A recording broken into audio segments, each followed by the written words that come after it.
Okay, this time, this is about summation notation for a sum. Okay, so here's a summation notation. This symbol right here, it's a Greek letter, meaning every time you see this, you're gonna add. Okay, what are you going to add? The every terms. Term 1, term 2, term 3, term 4, up to a sub n, whatever that n is. So we have here, this is our function.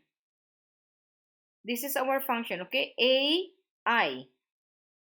sub I, whatever our I means the index of summation, the equals 1, the lower limit, up to n, which is the upper limit.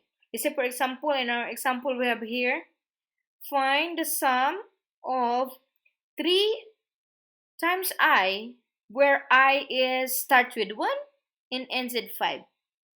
Because the upper limit is 5, we're gonna, and start with 1, we're gonna add 3 terms. And what are the 3 terms? So it should be 3 times I starts with 1 plus 3 times I, now it's 2, plus 3 times I, now I is 3, plus 3 times I is 4 now, plus 3 times I, which is now 5.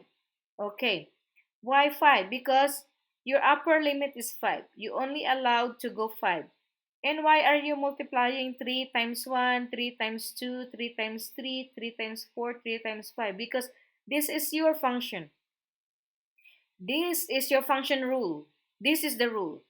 3 times whatever your I is. And your I can only be 1, 2, 3, 4, and 5. So and then you're adding them. Why are you adding? Because the symbol, that's summation. So now 3 times 1 is 3, 3 times 2 is 6, 3 times 3 is 9, 3 times 4 is 12, plus 3 times 5 is 15. You add all this. Go ahead and add this using your calculator, and definitely you will get a 45. So this is now the sum of um, of, of this function. Okay? The second one, second example. Let's say I have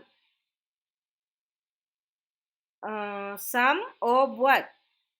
1 plus k squared. This time I'm using k. So therefore k is equal to, let's say I'm going to start k as 3 and ends as 6.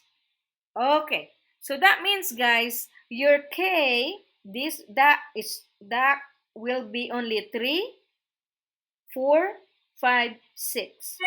Not lower than that. Okay, so the first term is 1 plus 3 squared.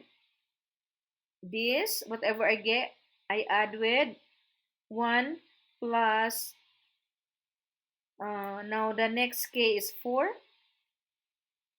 squared plus 1 plus 5 squared plus 1 plus 6 squared. Okay? So your k, it's telling you, is equals to 3 up to 6. So this is your rule. You follow this rule. 1 plus 3 squared, 1 plus 4 squared, 1 plus 5 squared, 1 plus 6 squared. Up to 6 only because you are told that your higher value must be 6. Why did you start at 3? Because that's the directive. You are told to start at 3. And why are you doing this? Because that's the rule. You follow the rule. Be obedient. Okay, now add its term. 3 squared is 9 plus 1. That must be a 10 plus 4 squared is 16 plus 1. This is 17 plus 5 squared is 25 plus 1 is 26 plus 6 squared is 36 plus 1 is 37. So add all of them. Use your calculator if you cannot visualize that. That would give you a 90. Okay? And it applies also, let's say if you have a factorial. Okay, you apply the factorial. If you given a factorial function.